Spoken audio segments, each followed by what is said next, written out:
Di sebuah diskotik, musik berirama cepat dan sangat memekakan telinga. Beberapa orang tampak sangat menikmati alunan musik tersebut. Mereka joget atau mungkin disco. Entahlah apa namanya. Mereka tampak bersemangat. Di sudut ruangan, Salsa dan Richard duduk berdua sambil melihat orang-orang yang lagi disco. Mereka duduk agak berjauhan, namun Richard mendekati Salsa. "Kita turun yuk," ajak Richard sambil memegang tangan Salsa. "Malas ah," sahut Salsa dengan tatapan malas. Richard membalas dengan senyum. Lalu ia mendekatkan bibirnya ke telinga Salsa. Ada sesuatu yang memang sudah lama ingin ia katakan. "Salsa, gua cinta sama lo." Salsa melirik sejenak, pura-pura tidak mendengar. "Apa?" tanya Salsa kencang. "Gua cinta lo," teriak Richard. "Oh, ya, nggak apa-apa." Salsa mendengar suara HP-nya di kantong. Ia segera mengangkat, tampak di display HP tertulis nomor telepon rumah. Ia sempat terkejut. Ia berdiri dan menjauhi tempat berisik itu menuju luar. Richard mengikuti dari belakang. "Halo? Apa?" teriak Salsa terkejut. "Betul, Non, saya nggak bohong," sahut Ina dari telepon rumah. "Ya udah, sekarang ada di mana?" "Sebentar, Non, saya bacain dulu alamatnya." Salsa mendengarkan dengan serius alamat yang dibaca Ina. Setelah itu, ia tampak bingung mencari kendaraan. Richard yang dari tadi mengawasi Salsa langsung mendekat. "Ada apa, Salsa?" tanya Richard. "Mama gua masuk rumah sakit, kecelakaan," ujar Salsa berlinang air mata. Salsa tidak meminta Richard untuk mengantarnya. Ia segera pergi menuju pangkalan taksi yang mangkal di depan klub itu. "Salsa, gimana cinta gua? Diterima nggak?" teriak Richard. Salsa tidak menjawab teriakan itu. Ia tetap melangkah dengan cepat menuju salah satu taksi. Memang malam itu ia tidak membawa kendaraan. Ia pergi ke klub bersama Dewo dan Richard. Taksi yang ditumpangi Salsa pergi. Dewo keluar mendekati Richard. "Kenapa Salsa cabut?" tanya Dewo. "Katanya sih mamanya kecelakaan," jawab Richard santai. "Ah, yang bener lu." "Gua juga nggak tahu bener apa enggak." "Kenapa lu nggak antar dia?" "Nganter kemana?" "Ya ke rumah sakit lah, mungkin." "Malas aja, paling-paling dia bohong supaya menghindar dari kita. Tuh cewek susah banget sih gua deketin." Siapa tahu aja bener, kan lu bisa cari perhatian dia. Ntar juga lama-lama Salsa lulus sama lu." Richard menatap Dewo dalam-dalam. "Ya betul, tapi gua nggak mau jadi cowok yang suka nganter sana nganter sini. Emangnya gua supir?" ujar Richard sambil balik badan masuk ke klub lagi. Dewo hanya menggeleng kepala. Di dalam taksi, Salsa berkali-kali menghubungi HP mamanya, namun sama sekali tidak ada jawaban. Nada sambung terus berbunyi sampai terdengar jawaban dari operator. Wajah Salsa terlihat panik, resah dan takut. Taksi berhenti di halaman parkir utama. Setelah membayar taksi itu, Salsa menuju ruang UGD dan bertanya pada suster setempat. "Mbak, ada mama saya?" tanya Salsa panik. "Siapa namanya?" sahut suster balik bertanya. "Estiawati Rahman." Suster segera mencari nama tersebut di daftar nama.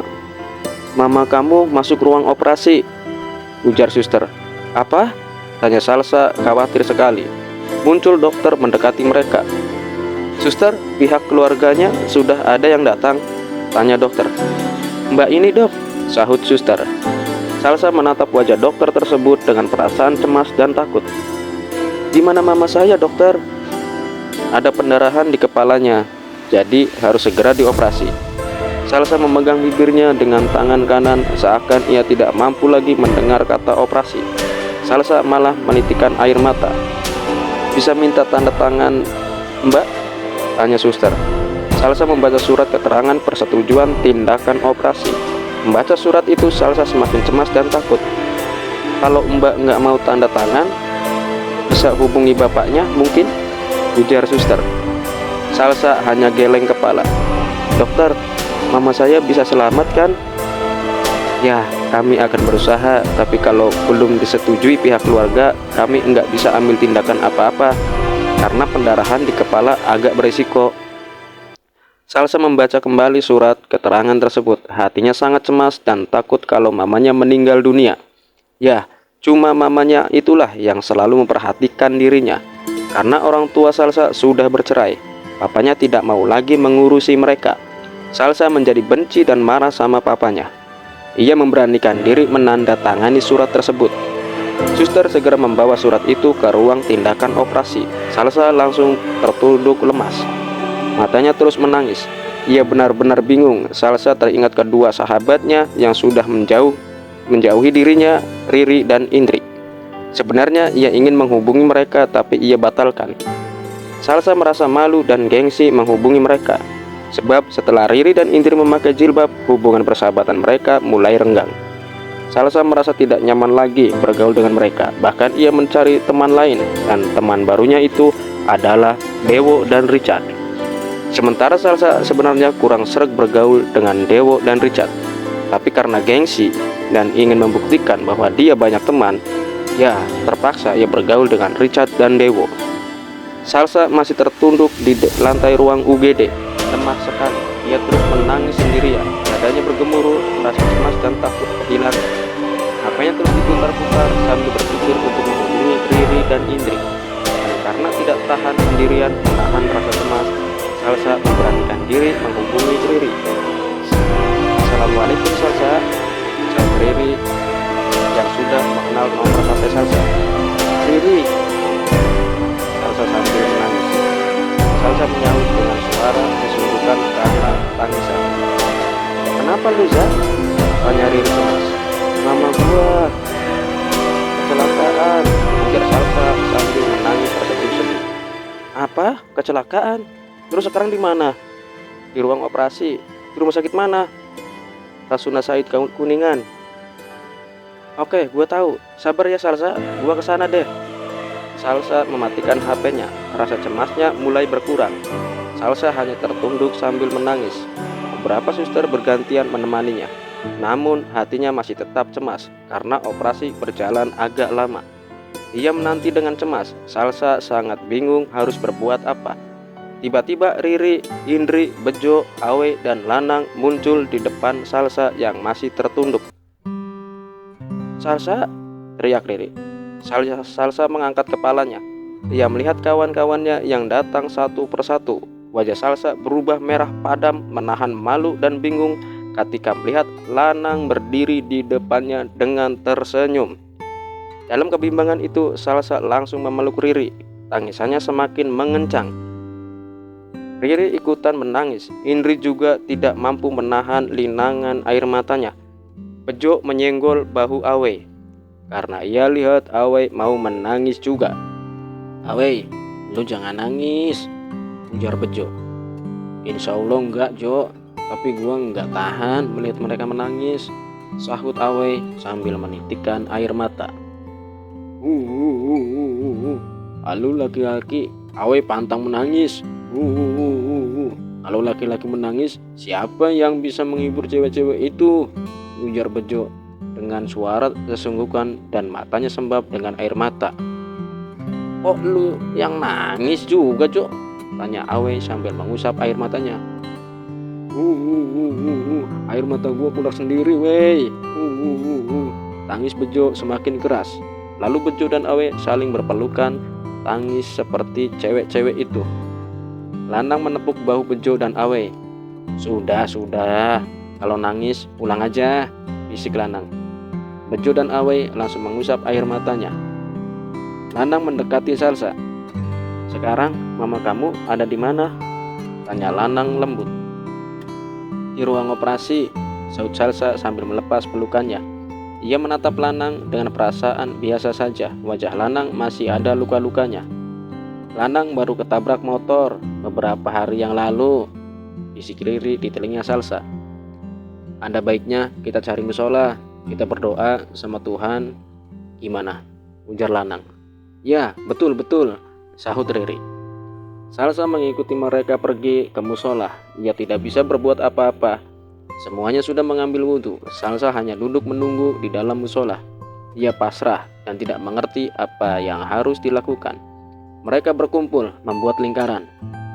Marilah kita berdoa kepada Allah dengan hati yang tulus ikhlas, karena hidup kita ini hanya Tuhan yang mengaturnya. Angkat kedua tangan kita. Bismillahirrahmanirrahim. Ya Allah, sungguh kami sadari bahwa diri kami ini penuh dosa dan kesalahan. Ya Allah, ampuni dosa-dosa kami, ampuni segala kesalahan kami, karena hanya Engkau yang dapat membersihkan diri kami dari gelimang dosa. Ya Allah, kami berkumpul di sini memohon kepadamu dengan hati yang tulus dan ikhlas mengharap pertolongan-Mu. Ya Allah, tolonglah mama sahabat kami Salsa yang sedang menjalani operasi. Sesungguhnya Engkau tahu keadaan jiwa dan hati Salsa. Ya Allah, sebenarnya Salsa masih membutuhkan kasih sayang seorang mama. Sembuhkanlah luka dan penderitaan mamanya Salsa, ya Allah. Karena sesungguhnya Engkaulah yang maha penyembuh yang paling baik. Semuanya menangis mendengar untayan doa Lanang. Air mata mereka menetes terus-menerus. Salsa malah yang paling kencang suara tangisannya. Ya Allah, air mata yang menetes membasahi wajah kami ini adalah bukti bahwa kami lemah dan tak berdaya. Karena itulah bantu kami, berikanlah kami kekuatan iman dan keyakinan hati. Air mata ini sebagai bukti bahwa kami sangat bergantung kepadamu. Maka kabulkanlah doa kami ya Allah. Amin, amin, ya Robbal Alamin. Lanang mengusap wajahnya yang juga berlinang air mata. Lalu mereka mengusap wajahnya masing-masing. Salsa masih menangis, ada perasaan tenang dan damai setelah dibacakan doa oleh Lanang. Ya, doa dari orang yang selama ini ia benci, yang pernah dia injak kepalanya, yang pernah ia pukul. Salsa semakin menangis, hatinya penuh penyesalan. Semoga Allah mengabulkan doa kita. Nah, sekarang kita tunggu di depan ruang operasi, ujar Lanang. Tiba-tiba Salsa langsung memeluk Lanang. Semuanya terkejut melihat adegan itu. Lanang pun tidak bisa berbuat apa-apa, walaupun sebenarnya ia sangat risih dan tidak enak hati. Salsa memeluk erat karena merasa banyak berbuat jahat padanya. Nang, maafin gua ya, selama ini gua jahat sama lo, ujar Salsa sambil menangis. Enggak kok, justru selama ini kamu sudah banyak membantu saya menjadi orang yang sabar. Ya, sudahlah, sahut Lanang. Gua jahat sama lo, maafin gua ya, ujar Salsa sekali lagi. Demi Allah, kamu enggak jahat. Ayo kita ke ruang operasi, ajak Lanang sambil melepas pelan-pelan pelukan Salsa. Bejo dan Awe saling pandang. Coba gua yang dipeluk, pasti gua balas dengan pelukan kasih sayang, bisik Bejo kepada Awe yang berada tepat di sampingnya. Ah, gigi lu gendut, sahut Awe melecehkan ucapan Bejo. Semuanya segera menuju ruang operasi. Mereka menunggu di ruang tunggu yang berada di depan. Salsa masih lemas. Ia memeluk Riri sebagai pegangan jiwanya. Pintu ruang operasi terbuka. Dokter keluar. Salsa langsung mendekati dokter. Gimana dokter? Tanya Salsa cemas. Alhamdulillah berjalan lancar, tapi mama kamu masih perlu perawatan intensif, ujar dokter tenang. Terima kasih dokter. Ya Allah, ternyata kau mengabulkan doa kami, sahut Salsa spontan dengan linangan air mata. Alhamdulillah, serempak yang lainnya. Setelah dokter pergi, mereka duduk kembali. Salsa mulai tegar dan banyak senyum. Hatinya tidak lagi cemas. Ia mendekati Lanang yang duduk sendirian sambil berzikir kepada Tuhannya. Zikir yang pelan, lembut, hanya dia dan Tuhan yang mendengarnya. Nang, terima kasih. Lu udah bantu ngedoain mama gua, ujar Salsa. Lanang hanya tersenyum menatap wajah Salsa yang sembab namun terlihat berusaha tegar menghadapi dirinya. Ya, cuman itu yang bisa saya bantu, sahut Lanang. Salsa menunduk sejenak, ada rasa yang mengganjal di hatinya, perasaan bersalah. Lu gak dendam sama gua, Nang? Tanya Salsa ketika untuk menghilangkan rasa gugup mengeluarkan kata-kata. Lanang membenahi posisi duduknya, dari bersandar di tembok menjadi menghadap Salsa. Ia tersenyum tanpa ada rasa kecewa ataupun dendam. Demi Allah, gak ada.